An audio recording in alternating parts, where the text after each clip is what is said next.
As the war in Ukraine grinds into its third year, there's plenty of public debate as to where the fighting stands. Historical comparisons are always going to be imperfect, but one characterization that might be advanced is that the war currently has a very 1916 feel to it. The early war optimism for a quick victory on both sides is probably long gone. Armies and nations are tired, but not so exhausted that they can't carry on the fight. And no one has yet found an efficient, reliable way to overcome the defensive advantages of entrenched forces, causing a lot of actions to revert into hard attritional struggles over individual positions, dominated by the continuous and heavy application of artillery firepower. Now, there's certainly no shortage of coverage suggesting one side or the other has already lost, but no one seems to have told the Ukrainians or Moscow, both of whom seem determined to fight on, even as the war extends and the costs mount.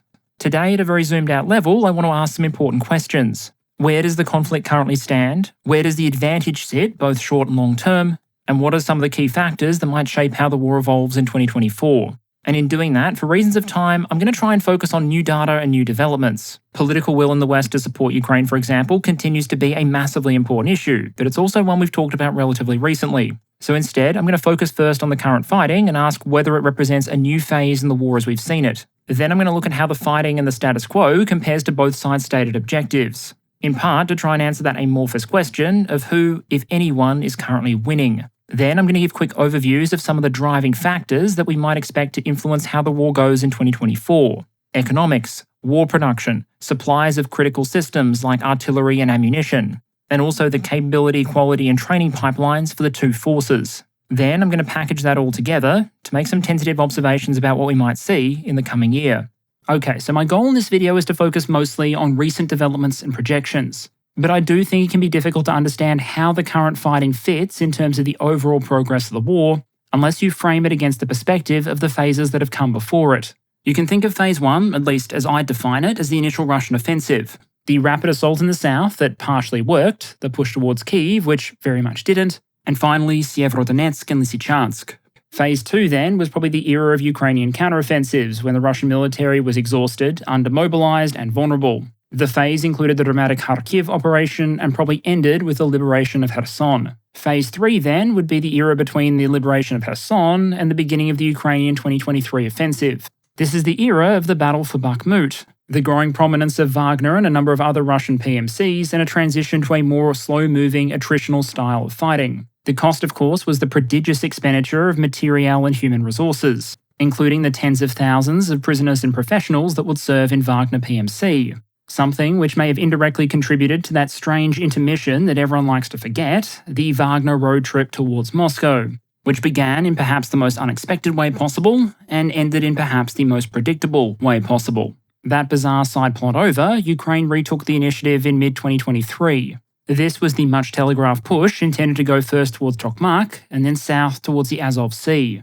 But ultimately, while Ukraine would make a narrow breach into the Surovikin line of defences, it would not get through them. The history of that offensive, like this war as a whole, is very much still to be written. But even as the offensive was playing out, there was a feeling that opportunities had been missed. ATACMS missiles, so devastating to the Russian attack helicopter force when they ultimately did arrive, weren't sent until those helicopters had already done tremendous damage, not just to local farm machinery, but also advancing Ukrainian armoured columns. Highly effective cluster munitions were withheld until the attacks had already lost a degree of momentum, and the Ukrainian forces never received even a fraction of the mine-clearing equipment that their units, realistically needed to break through the densest minefields 21st century warfare has ever seen. The fighting stressed Russian defenders and drew in elite Russian units, but ultimately the offensive petered out. And so I'd suggest the phase we find ourselves in now is one of Russian initiative and a continuation of the winter offensives. After the application of enormous pressure over the course of months, Avdiivka eventually fell. With Ukraine now steadily pulling back in the region, it seems towards a new front line, while Russia is applying significant pressure not just around Avdiivka in Donetsk, but at multiple points along the line, with Ukrainian and Russian sources both indicating that an even larger concerted Russian offensive may not be that far away. For the Ukrainian military, the situation may be the most dynamic and dangerous it's been since 2022. The section of front that had been anchored on Avdiivka's fortifications has not yet been stabilised. Munition stocks are at a major low. A lot of Russian offensive potential has been expended but not exhausted, and the Ukrainians are probably feeling the composite impact of delayed mobilisation decisions, slowed foreign assistance, and arguably a failure to prepare the sort of heavy defences in depth that the Russians so often do. But at the same time, the scale of the movements we're seeing really depend on how big a fan you are of your mouse's scroll wheel. Zoomed in, the results of the Avdiivka campaign might look like they were worth the time and resources that were dedicated towards it. Zoom out, however, and you might get another hit of that Western Front circa 1916 feeling. In that context, the Ukrainians have swapped to what they're calling active defense, trying to contain Russian advances while also inflicting attrition at the most efficient possible rate. So what then does that fighting look like, and what has changed from what we observed through most of 2023? Noting, of course, that these are very early observations based on very incomplete information. In terms of disruptive developments, the technology and tactics of drones continues to evolve rapidly. Over the course of 2023, systems like FPVs and Lancets have had their range extended, their sensors improved, their tactics iterated, and quantities scaled. It wasn't that long ago that Russia estimated that 10,000 drones per month were being expended in this war. But for 2024, at the very least you'd want to add a zero to that figure. And as drones have become more available and more capable, they've increasingly been relied on to fill gaps left by shortages of other munitions, sometimes doing jobs that would normally be done by an anti-tank guided missile or the artillery. And while we'll talk about it more in the future, in 2024, I think we should expect things to get much, much scarier. We will see more attempts at better AI integration, electronic warfare resistance, more damaging payloads, and an ever larger supply of systems operated by increasingly expert operators. And all those changes will likely make it even more dangerous to be an unprotected target on the Ukrainian battlefield. From the very high-tech then to the low-tech, we can also observe the ongoing advantages that defenders have enjoyed over attackers, and the value of well-prepared defensive fortifications, like the Surovikin line the Ukrainians faced during the Zaporizhzhia offensive, or the fortifications, basements and industrial facilities of Avdiivka that the Russians struggled so much with. Yes, I know Patton reportedly said that fixed fortifications are a monument to the stupidity of man, but on a battlefield swarming with drones and raining artillery shells, maybe the guy in the concrete bunker is onto something. And for the attackers trying to unseat them, a hardened defensive position surrounded by minefields is something of a nightmare. While there's nothing new about that idea, defending being generally easier than attacking is pretty much a military maxim, what we are seeing, I think, is increased scrutiny on how both sides design and produce their fixed fortifications. Russian forces attracted a lot of criticism for the quality of some of their entrenchments back in 2022. The defences in Kharkiv were underprepared and undermanned, and when the partial mobilisation occurred, we saw plenty of videos of Mobics complaining of being thrown into basically unprepared slit trenches with minimal supplies. But the quality of those Russian defensive positions has, as we know, increased significantly over time. Construction is often handled by dedicated field engineering units with specialised equipment and understanding of what it takes to build fortified positions that are resistant to artillery and drones, and can get pretty good at it considering that's one of their primary functions. Extra labour is then often provided by civilian businesses and money provided by the government. Yes, that inevitably means you're going to end up with some corruption and installations that are built by the lowest bidder. But even if the construction crews then follow the typical tradie approach of having 4 blokes watch while one guy does the actual work, one person using an excavator is going to make a heck of a lot more progress than entire units using hand tools. By contrast, it's reported that Ukrainian units are often expected to dig their own fortifications. That means having fewer dedicated tools, less specialised know-how, plus the minor distraction of the unit having deciding how much manpower it's going to dedicate to preparing reserve defensive positions as opposed to, fighting. I've even seen reports that there are sometimes issues with getting permission to build defensive positions on private land. Apparently because you may not need permission to shell a piece of land, but you do to build a bunker on it. With Ukraine switching focus over to active defence, however, there may be a renewed focus on trying to solve some of these issues. Better and deeper defensive positions would have a wide range of benefits. They would reduce casualties from artillery and other bombardments, potentially mean that when a withdrawal has to take place, as it did in Avdiivka, there are defensible positions closer to the front line, and less necessity to fall back on the next defensible terrain feature, and also potentially delivering an offensive benefit too. All else being equal, better fortifications mean the same position can be held by fewer people than before. That can then create room to concentrate forces for offensive operations elsewhere, or to just rotate and rest units. In an attritional struggle like this one, the best offense can sometimes be an excellent defense. And so I think we might see defensive positions generally becoming more advanced over the course of this year. Finally, I want to point out that time and time again, munition supply is proving to be a critical factor. Ukrainian shortages of artillery ammunition are perhaps the worst they've been for some time, with Europe having delivered roughly a third of the million artillery rounds it originally promised, and further US aid having been stuck in Congress for months now. By contrast, Russia received a significant infusion of rounds from countries like North Korea, And those competing factors have seemingly pushed the ratio of artillery fire, which was pretty close at some points on the front during the Ukrainian offensive, back to one of significant Russian fire superiority, supplemented of course by aerial glide bombing. And it's precisely because that factor is so important that we'll come back and talk about artillery ammunition a little bit more later. Which brings me to the question I always dread but can never entirely avoid. What are both sides trying to achieve? What's the overall strategic situation? And who is, for desperate lack of a better word, winning? I've talked about this before, so I won't dwell on it here, but the basic reason I object to the term is because it doesn't really mean anything. Two people can look at exactly the same material set of facts and yet disagree on who's winning. For what it's worth to me, one measure of whether a country is winning a war is how close it is to achieving its strategic objectives and what cost that is likely to come at. And by that measure, I think, just like those countries back in 1916, Russia and Ukraine are both a long way from having this thing won. In a sense, you could argue Russia is actually further away from its strategic goals than it was just a couple of weeks ago. Both because Sweden received approval from Hungary to finally join NATO, adding to that military alliance an advanced economy, capable defence industrial base, well-equipped military, and of course, nearly completing the transformation of the Baltic Sea into a NATO lake. Russian figures have sometimes sought to cast their invasion of Ukraine in terms of responding to or containing NATO growth. But the response to first Finland and now Sweden joining the organisation has been relatively muted. Clearly, adding hundreds of thousands of active duty and reserve personnel to NATO while also pushing the borders of the organisation right up towards St. Petersburg and significantly shifting the balance of power in the Baltic is no big deal.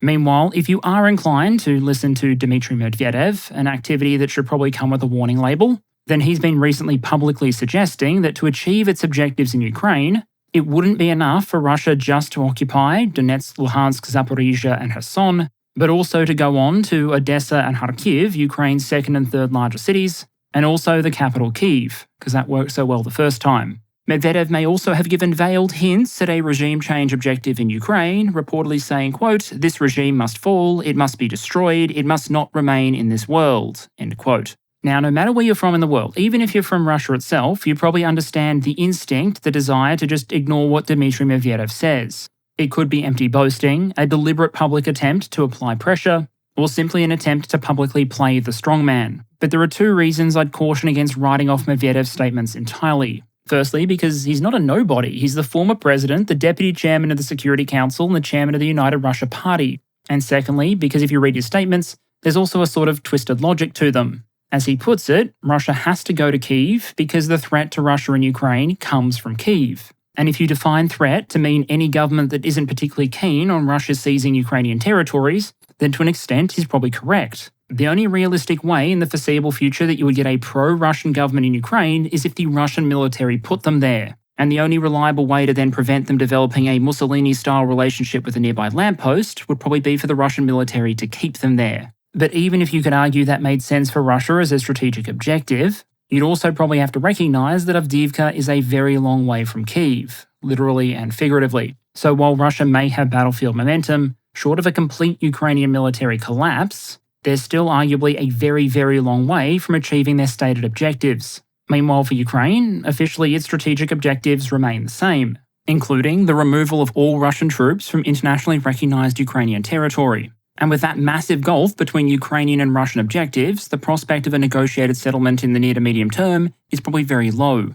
I previously did an entire video on war termination theory, so I won't dive back into all of it here. But it's worth remarking that while wars often have a long-term trend, predicting when and how they will end is notoriously difficult. Firstly, because war is incredibly unpredictable at times, there's always a chance that something dramatic happens to shake up the balance. Maybe you're locked in a military stalemate, and then suddenly, a former catering boss decides to stage a military mutiny and march on your capital. Or someone miscalculates, there's a major battlefield breakthrough, a whole bunch of forces find themselves encircled, and the front starts to collapse. Maybe political will at home breaks down and you get the full Russian 1917 experience. Maybe a new piece of technology arrives which dramatically upends the battlefield balance. Or maybe Paris decides that Napoleon had some decent ideas after all and tries to get the old Grande Armée gang back together. Although while I'm sure the image of Macron carrying an imperial eagle while trying to muster a force of French, German and Polish troops to march against the Russians would be fantastic meme material, I do think his recent comments, which a lot of NATO allies were quick to distance themselves on, is more a reflection of the French commitment to strategic ambiguity where there is a desire to maintain deterrence by never explicitly stating what you will or will not do in response to any potential provocation, than it is linked to any realistic proposal for France to send combat troops to Ukraine. My point is that there's a lot of ways the balance can shift, and as long as it's realistic for one or more white or black swan events to change the fortunes of one side or the other,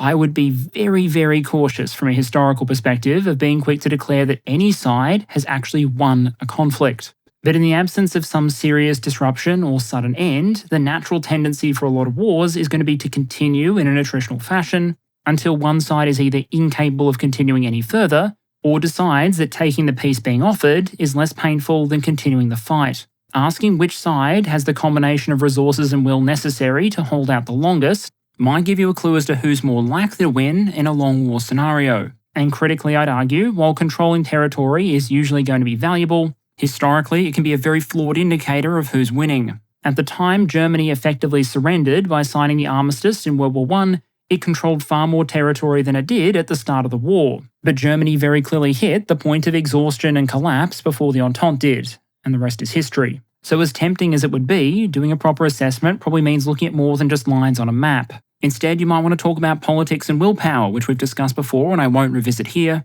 as well as factors like economic strength, military production levels, and high-level depletion rates and reserve figures for one vitally important military resource: artillery pieces and the shells they fire. Which brings us to the question of economics and the ability of the nations involved to afford the war they now find themselves fighting or supplying. As I've touched on before in some of my videos about war economics, the economic costs of a war are often felt and perceived very differently than the military ones. Military losses are often very visible, visceral, and immediate. A destroyed tank is a destroyed tank. But the economic costs of a war can be much less obvious and immediate. Kind of like someone who gets on the beers way too hard, the hangover pain of wartime economic measures is often not going to be felt for some time. And just like a drinker staving off that hangover by having another drink, there are plenty of ways for countries to kick the can down the road, so to speak, at the cost of further amplifying the pain they're going to feel later. So while I'm mostly going to focus on how these economies are handling the pressure right now, there's a second and also important question about what the future holds. And here we'll start with Russia, because as far back as 2022, you had glaringly clashing media narratives over what the future of the Russian economy held, particularly when it came to the government's biggest cash cows, hydrocarbon exports. Some were saying that sanctions and price caps on the Russian energy sector would destroy the Russian budget and economy. And then on the flip side, we got a Russian narrative that Europe was going to freeze and it was going to be the Western economies that collapsed. In terms of the effect on the Russian budget, the answer is very much somewhere in between. Russian oil and gas revenues in 2022 actually spiked, in part because of the invasion they launched, which, as far as price manipulation strategies go, is a pretty extreme one, but also one I hope Wall Street firms never figure out. Shipping companies sponsoring pirates to push up prices and margins is just something the world doesn't need right now. Budget revenues from oil and gas then fell 24% in 2023, at the same time as the ruble weakened significantly. Notably, not all those movements were just because of prices. The Russian government also shook down the gas sector for a massive voluntary levy in the second half of 2022, and in late 2023 there was talk of further tax changes in the gas sector, even though the Duma was reportedly told that implementing that tax hike would cause Gazprom to take an annual loss of $10 billion. I bring that up to highlight the fact that government hydrocarbon revenues in Russia don't necessarily have to follow how profitable the industry is. The Russian government can, if it chooses to do so, tax its producers into the dirt. And recently, the Russian government has actually activated a price floor mechanism where if the discount on Ural's oil gets too high, the government just pretends it didn't and taxes it at a higher rate anyway. Although when your producers are usually majority government owned, that may not be the 4D chess move it sounds like. Part of Gazprom's issue is that post-2022, you could argue the energy war with Europe has been an abysmal failure. Massive uncertainty and desperation to fill up storages during that year pushed prices to massive levels, as you can see on screen there. And with prices peaking at nearly €350 per megawatt hour of natural gas in the European Union, there were probably criminal gangs out there wishing that they sold goods with those kind of markups. But in the following year, storages were filled ahead of schedule, and the winter passed not with a bang but rather a whisper. Gas prices were still significantly above the economically depressed and pre-inflation COVID era, with prices way down and Gazprom basically cut out of what was previously its most profitable foreign market. The disparity between Russia's reliance on oil as opposed to gas revenues only widened. The oil price story is a little more complex. Prices for Russian oil spiked in early 2022 before the implementation of sanctions, fell significantly around the same time as the implementation of the oil price cap, and then after spending much of 2023 under that $60 cap, saw two distinct rallies separated by another depression. The reasons behind those various price movements are obviously very complex, but it serves to highlight the fact that Russia's profit from oil isn't always perfectly correlated with the price of oil. For example, one of the major drivers of upward pressure on prices has been cuts in output, voluntary or otherwise. In 2023, a number of OPEC Plus nations, including Russia, announced a series of quite significant output cuts. Similarly, the price of Russian oil might be sensitive to things like the Ukrainians firing drones at Russian oil infrastructure. In this case, the cut to output is rather less voluntary than in the first scenario, but in terms of economic fundamentals, a cut is a cut. If Russia built an AI and told it its only goal was to raise international oil prices, then one of the first things Skynetsky might do is burn down its own oil infrastructure before declaring mission accomplished. For Russia's state budget, however, the need to support oil prices with output cuts has likely meant the budget hasn't benefited as much from higher oil prices as it otherwise would. But prices are still high enough, and Russia's pool of rainy day funds large enough, that for the moment, and indeed for the foreseeable future, Russia has found a way to generally stabilise the economy. Military and defence industry spending keeps the economy growing and unemployment low. Russia has spent more than half of its national wealth fund since February 2022. The official rate of inflation is north of 7%, interest rates 16%, and despite those 16% interest rates, the ruble has lost a casual 20+% of its value over the last 12 months. All of that is the pain, more specifically, the pain that is being felt right now. The war is costing Russia dearly in terms of lost markets, underinvestment, spent or expended savings, inflation and interest rates destroying wealth and crippling investment, and human capital often fleeing or being killed in action. But there's no indication in the data yet, I think, that the Russian economy couldn't keep this up for many more years, provided, of course, that Moscow is willing to pay the steadily increasing price to do so.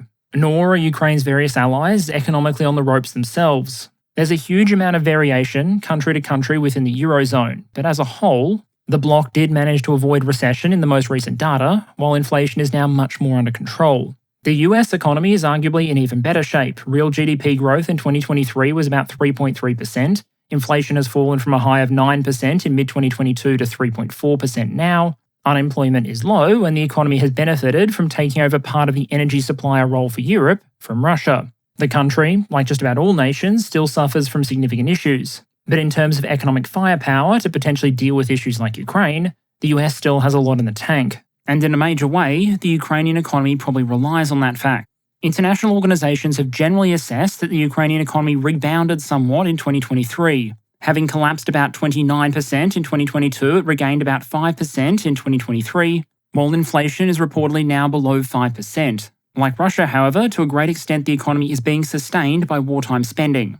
And that wartime spending in turn relies on foreign financial assistance. In 2024, Ukraine reportedly has a target aid goal of $41 billion to help cover its budget deficit. A bit less than half of that will be covered by the recently voted multi-year EU package, while roughly another 20% would be covered by American aid if the existing package makes it through the House. Ukraine probably does have some fallback options if there is ever a gap in financing, but as we covered in the video on war economics, those moves tend to come with significant costs. A major part of Ukraine's economic sustainability is also tied to their success in the Black Sea theatre. Ukraine is obviously rather preoccupied with the whole Russian invasion thing, but the country's economic model is still highly dependent on having people work the fields to help feed millions of people around the world, as well as to export a range of other raw materials and finished products. While the situation is obviously open to change at any time, for the moment, this appears to be a vital economic lifeline for the country. So the zoomed out picture here is that while the economic situation is obviously open to dramatic shocks and changes, and we may see some of those in 2024, the general assessment is that this process is pretty costly for everyone involved, but no one's running on empty yet. The Ukrainian economy will keep functioning as long as it receives sufficient financial support from abroad, and that foreign assistance to Ukraine is likely to be financially sustainable as long as the political will is there. There's an Estonian estimate that as a collective, the countries in the Ramstein group have committed about 0.2% of their collective GDP to Ukraine as military aid, which does make you wonder what sort of effect could be achieved if that number was ever increased to, say, 0.5%, but that's a discussion for another time. As for Russia, in economic terms, the war is expensive, but sustainable for the moment. The government has had to juggle various stabilization methods to keep the economy in check, and the long-term costs are certainly being baked in, but for the moment there is a financial cushion to handle the cost of the fighting. And the massive scale of that cost is also serving as a sort of stimulus to keep unemployment low and the economy moving. Russia objectively can't afford to fight like this forever, but the bet in Moscow is probably that they don't need forever, just another year or two.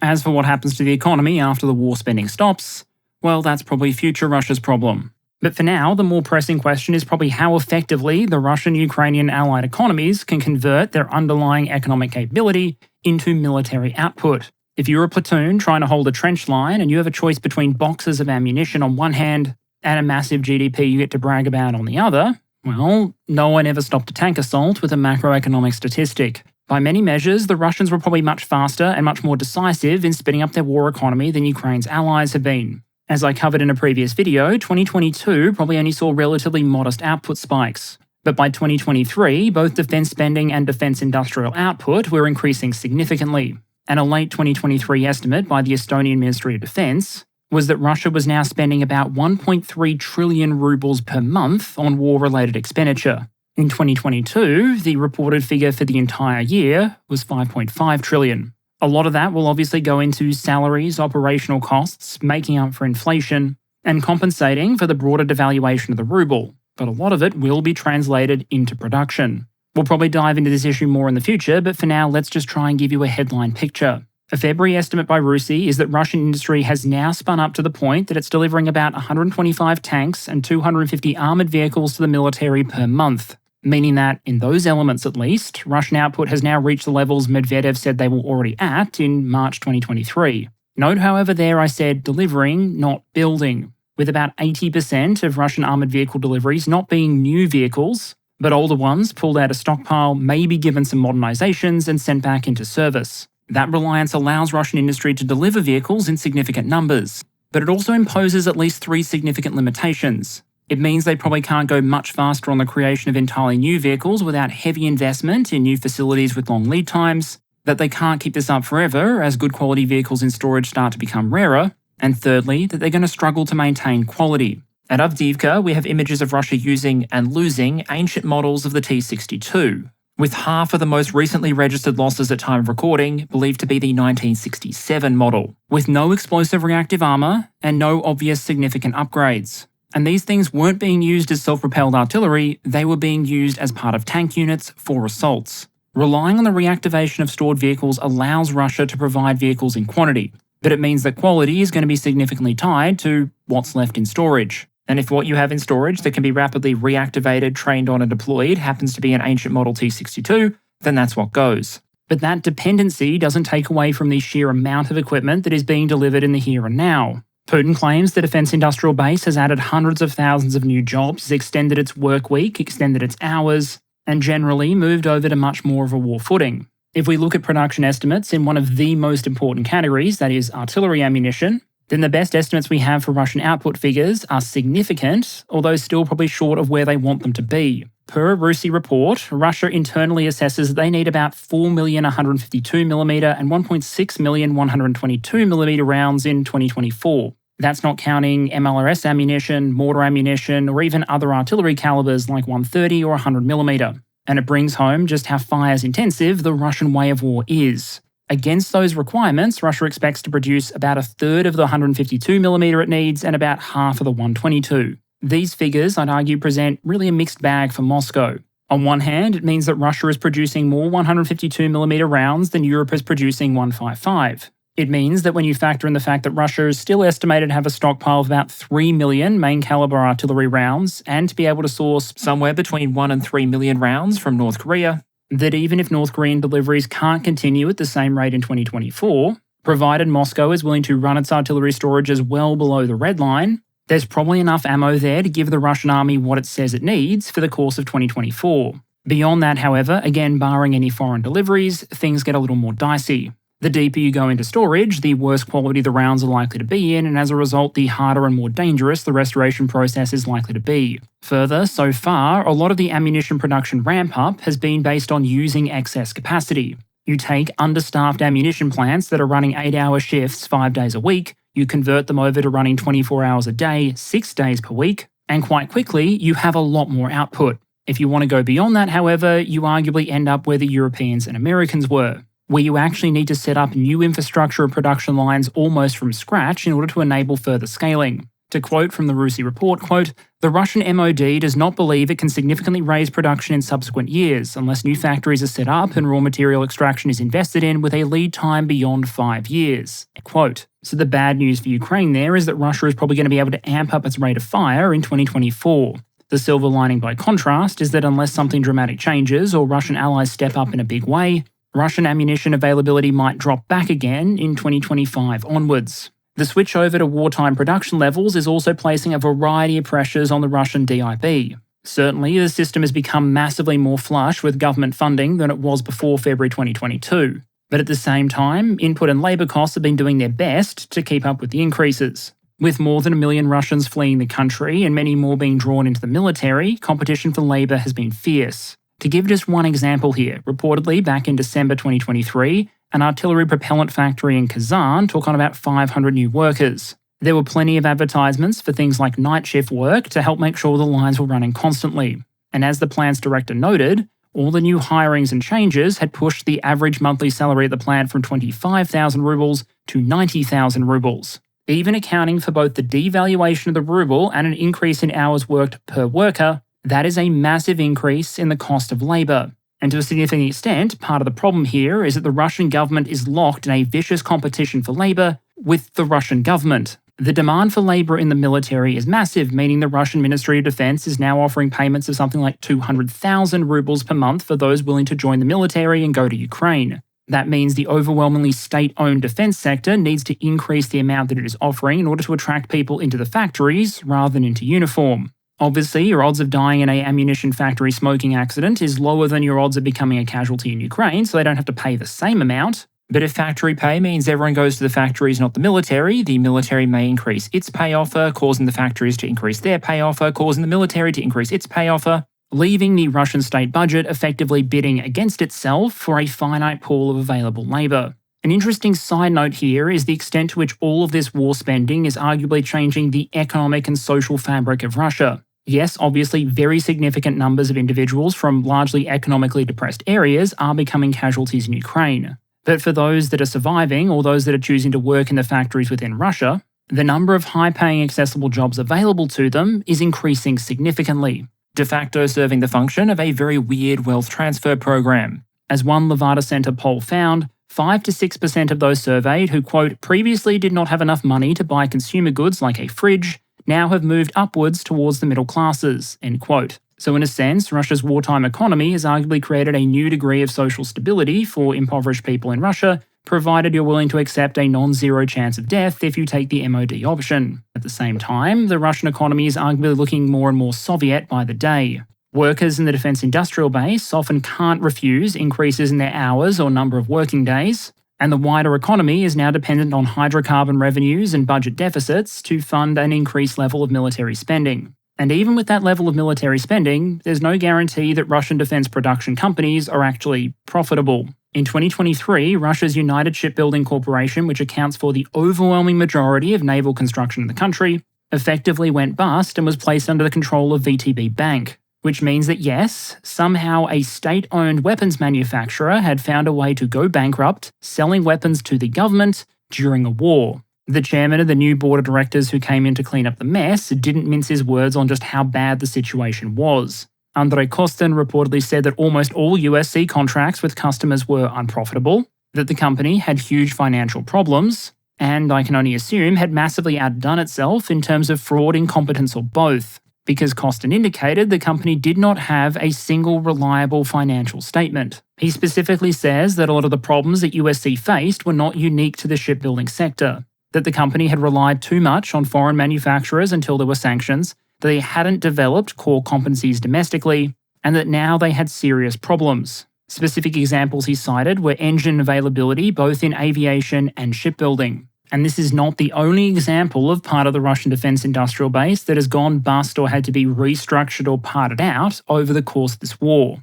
Now, in a Western context, a situation like this may or may not be a serious problem. If the US signed a fixed price contract with a firm before the COVID inflationary spike and as a result got deliveries for an effective bargain several years later, ultimately it's the shareholders that are carrying the cost. But in Russia, you can have a debt hot potato essentially being passed around to different areas of government financial interest. A government-owned manufacturer needs a bailout from a government-owned bank that as a result requires a bailout from the Russian government. At which point, you're metaphorically robbing Peter to pay Peter. Painfully for Ukraine, the system is relatively good at generating spare capacity and military output, but it's also well configured to deliver financial losses and burn through shareholder capital faster than your dodgiest early 2020s Silicon Valley startup. Pivoting to US and allied production, we have seen significant increases in output for key munition natures. There are already bright spots. The Estonian MOD suggests that the goal should be to provide Ukraine 8,760 Gimlers rockets per annum, while Lockheed Martin is already at an annual rate of 10,000 with a plan to increase to 14,000 this year. But with regards to unguided 155mm shells, given the low starting point, there's still a long way to go. Last October, the US was producing about 28,000 155mm rounds per month. By April, that's due to be 37,000, and by October, 60,000. At which point, after some of the new Texas facilities come online, the US will be producing about half as much 155 as the Russians do 152. 2025 is then expected to see even further increases, reaching 75,000 shells per month in April and 100,000 in that October, meaning we are about 18 months from US 155 production being where Russian 152 is right now, though that schedule does to a degree rely on the currently proposed Ukraine aid package being passed. Meanwhile, in the Eurozone, 2 years into the full-scale invasion of Ukraine, it does appear people have finally decided that now might be a good time to sink a bunch of money into new ammunition production. Norwegian production facilities have gone over to extended shifts, Germany is planning a new facility with a 200,000 round per annum capacity, the UK is building up its capacity, and the overall estimate for the European Union, so sorry UK, is that there'll be an annual capacity for about 1.4 million 155mm rounds by the end of 2024. Now, on one hand, those are some serious numbers. It means that combined, the US and European Union should be producing significantly more 155 than Russia can produce 152. And on paper, that should be a massively winning combination for Ukraine, because 155 is on average a more dangerous round with a longer range, and the artillery systems Ukraine is using to fire them are on average more modern, longer ranged, and more accurate.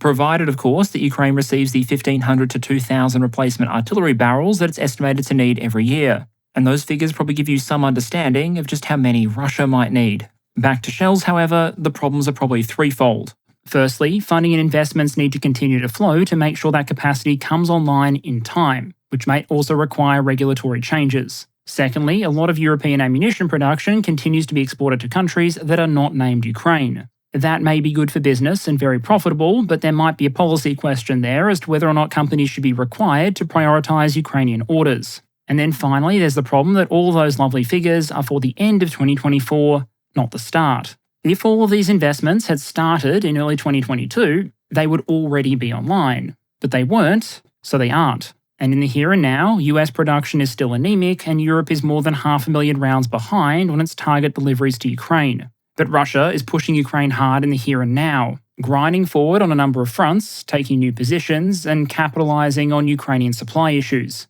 In other words, Ukraine needs more shells. Here the most obvious source would be additional cluster munitions from the United States, although that seems on pause for the moment. Instead, we've seen a number of small short-term contributions from various NATO states, and a massive intervention from one of the EU's smaller nations, with the 800,000 shells of Petropavl. To date, a number of European powers, including France, have been determined that the bloc would only spend its money purchasing ammunition or building up production inside the European Union. That's happening, but it takes time Ukraine probably doesn't have, and so the Czechs apparently went window shopping around the world to find how much useful artillery ammunition might be available for quick sale and transport. Apparently being pretty good at their jobs, reportedly they found about 800,000 of them, at which point the Czechs went to the rest of NATO and said, look guys, if you just give us a bit of cash, we'll go buy you a couple of 100,000 rounds. Canada, lacking much ammunition of its own, was one of the first countries to stump up some funding. More European nations have subsequently gone in on it, and it now does look like Ukraine might be receiving hundreds of thousands of rounds worth of resupply in the near to medium term.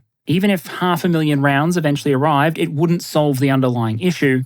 But given it got to the point where some Ukrainian units were reportedly only receiving smoke shells with which to repel Russian assaults, 400, 500, or 800,000 extra rounds would be a lot of help, and go some way towards bridging the valley of death before additional Western production comes online in the latter parts of 2024 and early 2025. Defence production is an issue I want to look at in more detail soon, in part because there are still a lot of unanswered questions. We don't know where the new tanks and infantry fighting vehicles that Ukraine is going to need are going to come from in 2024. And to an extent, we don't know where Russia's are going to come from in 2025 or 2026 once the Soviet stocks start to run down. But for the moment, the macro picture is probably something like this. Russia started to ramp up sooner and moved faster. It's a process that at times has been ugly, expensive, and introduced a lot of heat into the Russian economy. But it is delivering output that'll give Russia a lot of offensive potential in 2024. Western production, by contrast, is expected to peak higher in many key categories.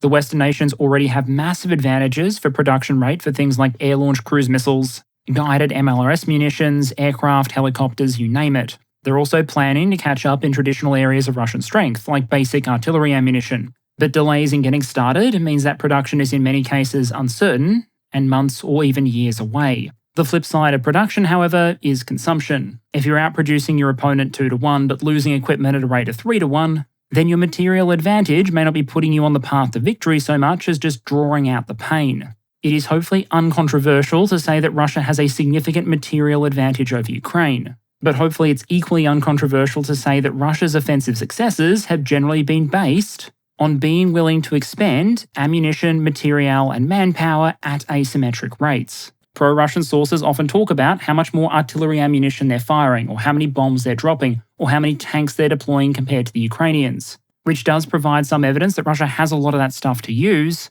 but also demonstrates that, so far at least, the Russian military doesn't really seem to have found a way to consistently win offensive battles without just expending more resource on operations like Avdiivka than the Ukrainians spend defending it. Now, to be fair, there are sometimes people on the Russian side who speak up about the immense cost of the Avdiivka-style approach. Recently, a relatively prominent Russian mill blogger, Andrei Morozov, commonly known as Mers, posted some serious public criticisms.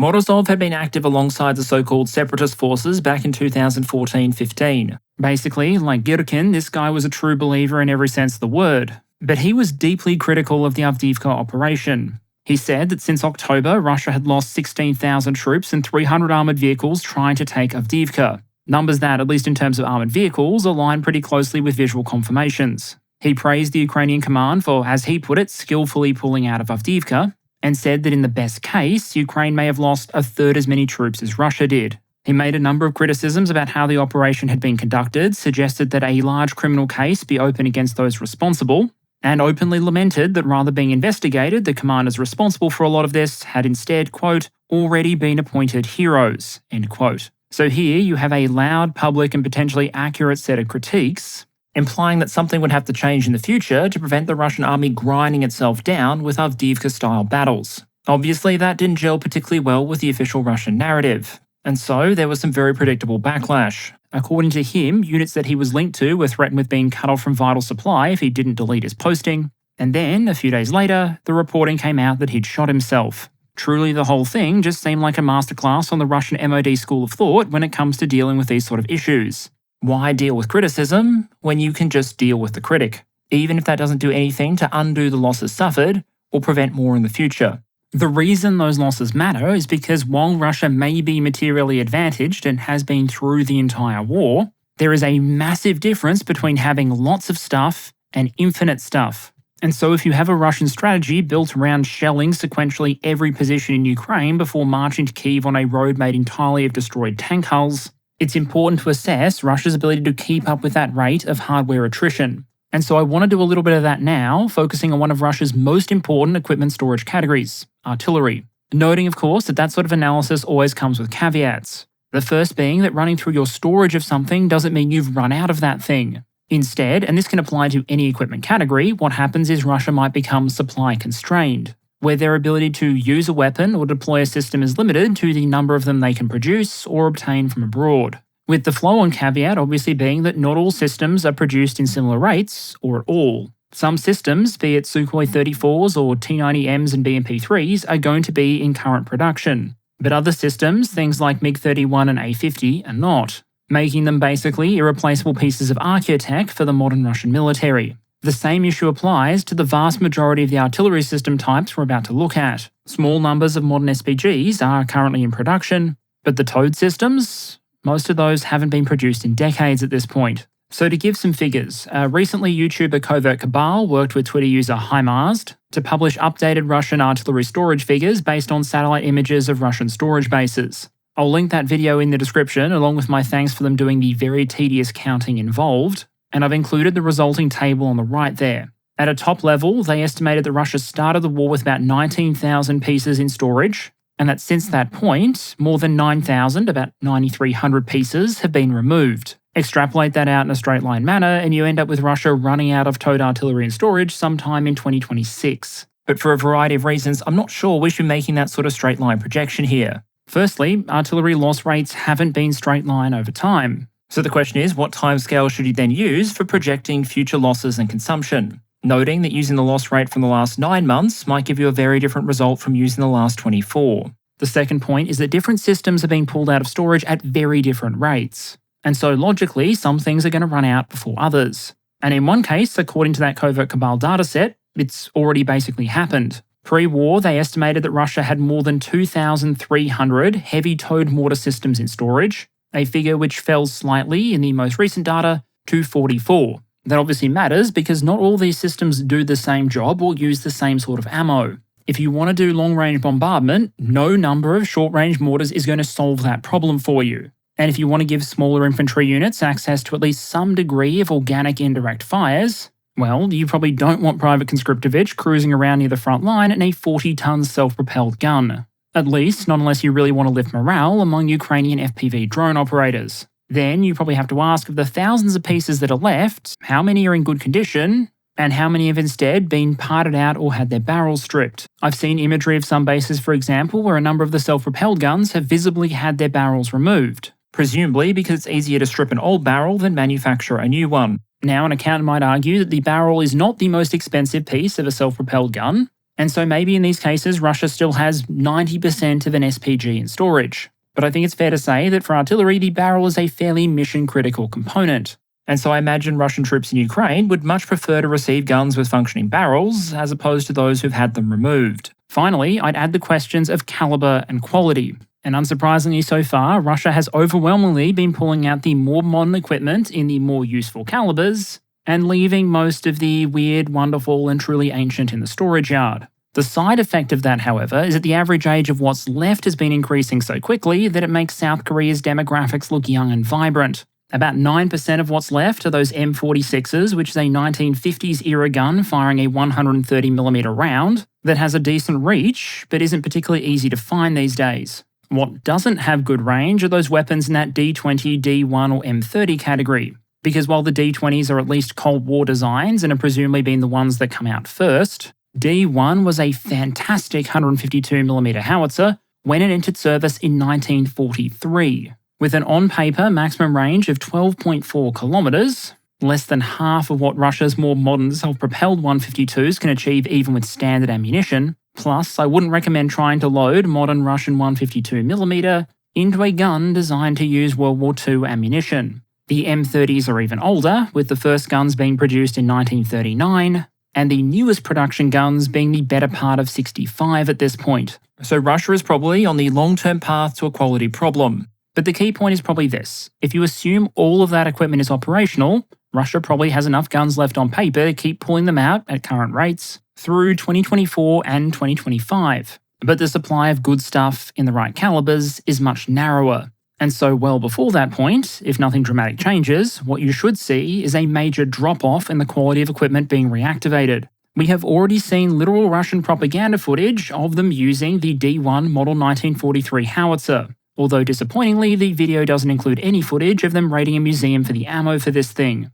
Now, the obvious disclaimer here is this is still an artillery piece. It is still firing an explosive shell, and it is still going to be very dangerous when fired, potentially both to those giving and receiving. But when it comes to artillery pieces in Ukraine, things like accuracy, range, and ammunition compatibility are all going to matter.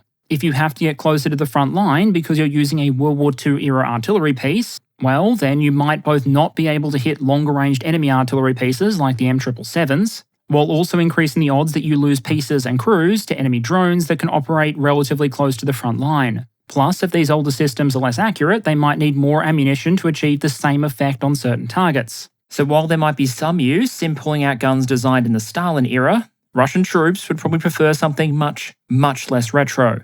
So where are those thousands and thousands of guns potentially going? Because it'd be wrong to assume that just because a weapon is pulled out of storage that it has been destroyed in Ukraine. Instead, I think there's three broad reasons you might pull a piece out of its Siberian retirement home. Firstly, to replace a piece that's been lost. Secondly, to take it somewhere else to break it up for parts, although in many cases it appears that's being done at the storage bases themselves. Or thirdly, just to provide new units or existing units with additional artillery pieces. And that last one is important because Russia has generated new units which have required new artillery, meaning it would be kind of handy to know how many artillery pieces are currently in Russian service as compared to how many have been pulled from storage. Excluding mortars, we've seen a drawdown of something like 7,000 Russian tube artillery pieces, according to these figures, while a recent RUSI estimate was that the Russian group of forces in Ukraine has about 4,780 barrel artillery pieces available to it, of which 20% are believed to be self-propelled. Now, if those numbers are accurate, it means something transformational has been happening to the Russian artillery park. At approximately 500,000 strong, the Russian group of forces in Ukraine is roughly comparable to the size of the pre-war ground forces,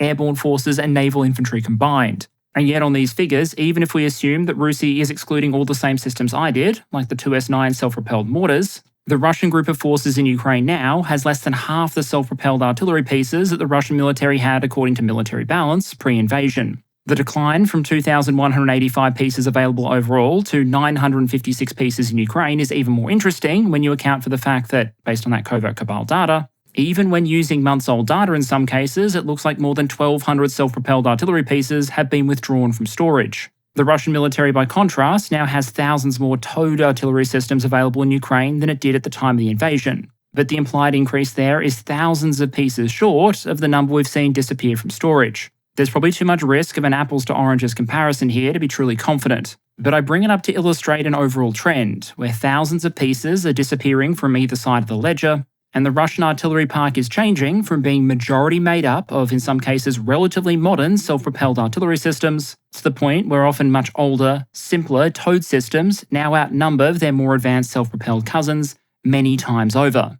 Now, we might look at other equipment categories in the future, but I feel that for a strategic update, looking at one important one is probably sufficient. Russia's drawdown of its artillery reserves has been and continues to be enormous. What remains is also massive, but the red lines and limitations are becoming more and more visible. The flip side of that, of course, is that in order to maintain that pressure on Russian reserves, Ukraine needs enough equipment both to keep up the rate of Russian artillery system destruction, while also continuing to present the Russian system with lots of tactical problems that it only knows how to solve through the lavish application of artillery ammunition, barrels, and guns. It is mathematically possible to wear through even Russia's reserves of quality artillery systems. But to do that, Ukraine is going to need artillery systems of its own. The announcement that Ukraine could receive more than 70 Caesar self-propelled guns over the course of 2024 was, for example, a welcome one. But far, far more than that is likely to be required going forward. And perhaps the final piece of the puzzle then is force quality, which is really a composite of issues like resupply as well as more intangibles, like training, motivation, tactics, and all the other inputs into combat performance.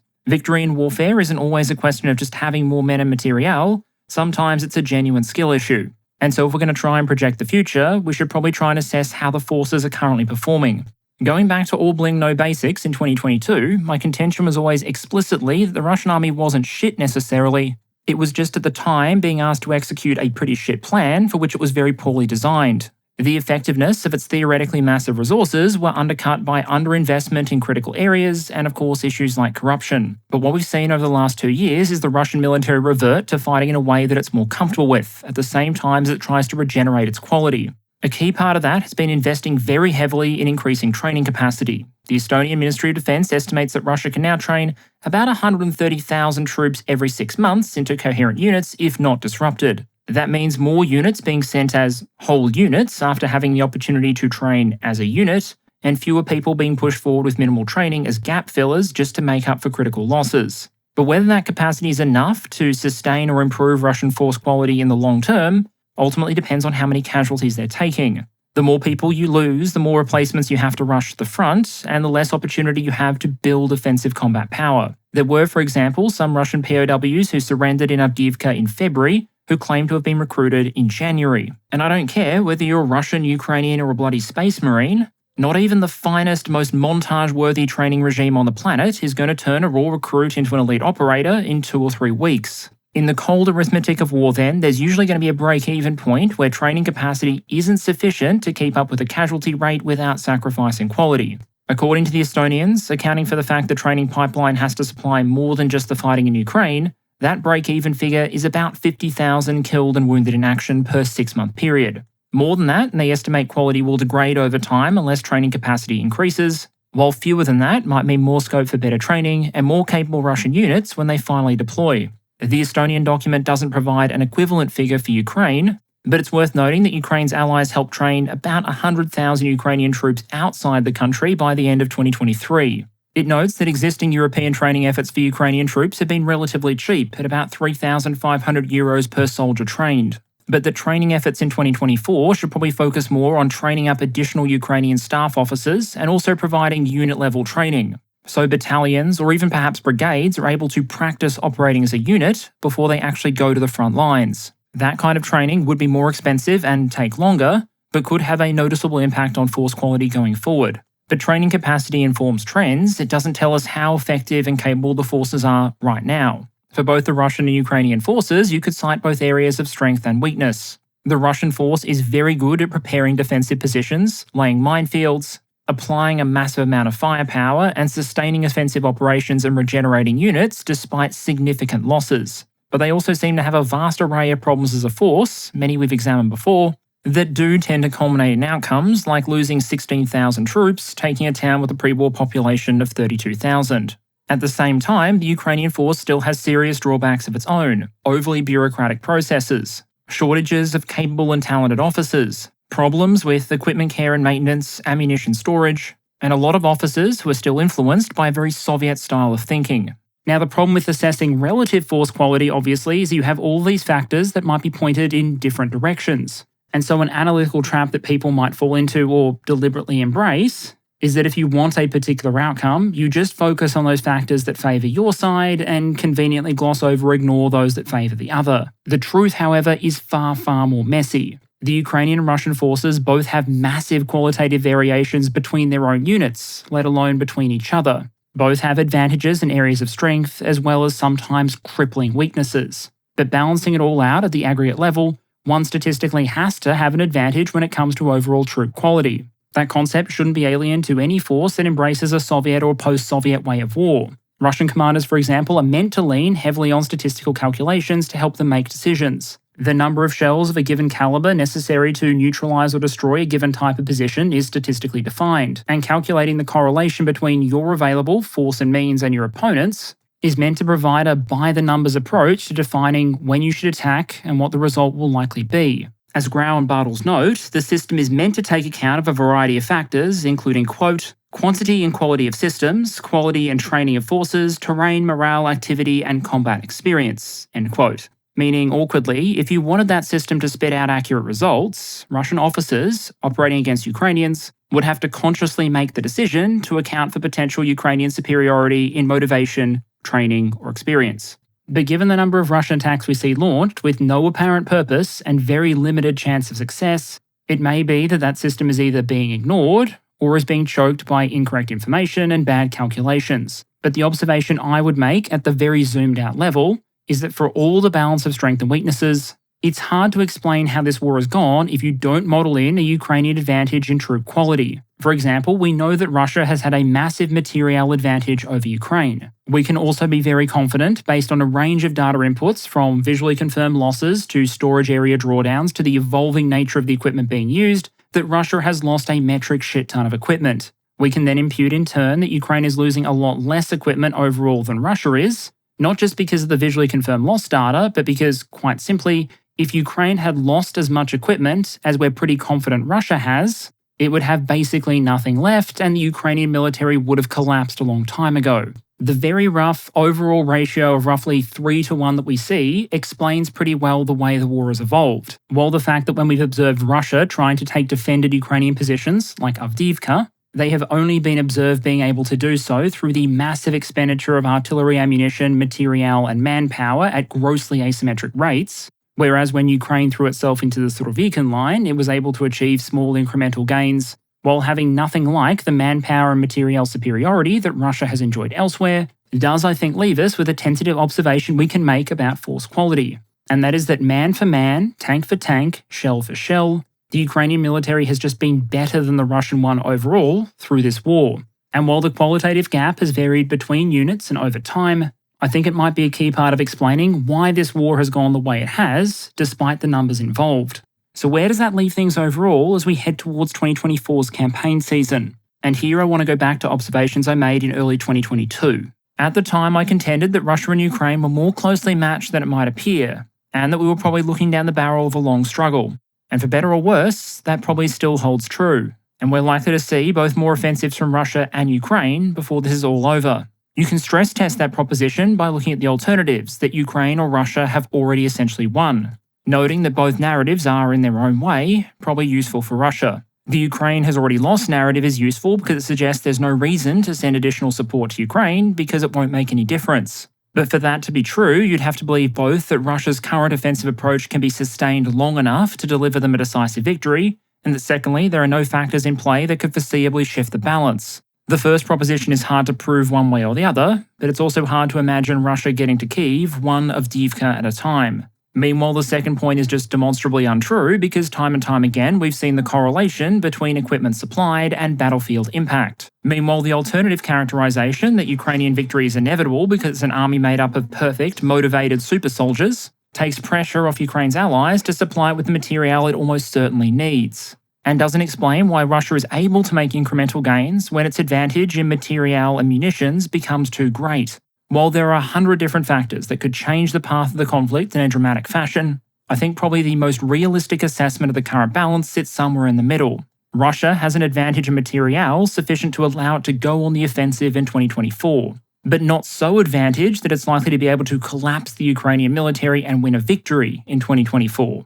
At the same time, however, depending on what decisions are made in the first half of this year, the balance in 2025 might look very, very different. By then, a lot of new NATO production capacity is expected to come online, while the question mark over just how much stuff Russia has in storage and how old and decrepit it happens to be will only grow larger. Whether the Ukrainian force of late 2024 or early 2025 is one with renewed offensive potential or one just further ground down by attrition will likely come down to how the fighting evolves, Ukrainian decisions around mobilization, training and rotation, and absolutely critically, Russia and Ukraine's ability to get more assistance from their various allies. We've probably seen another swing in the initiative, but far from the last Russian and Ukrainian offensives. And despite all the hard fighting that has taken place and all the casualties that have been incurred, I think the harsh arithmetic of war ultimately suggests that this is a war where a full suite of outcomes is still very much on the table, and the ending still to be fought for.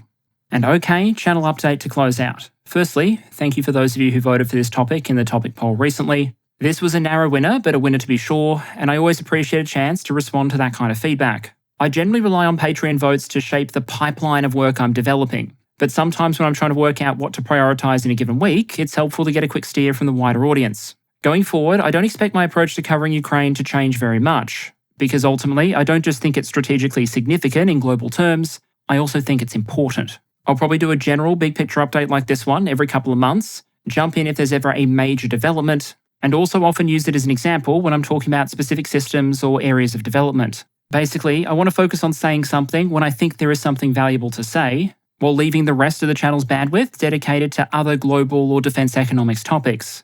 On that note, I think it's worth finally properly reflecting on the fact the channel now has more than 500,000 subscribers, which when you compare it to where it started, is frankly insane.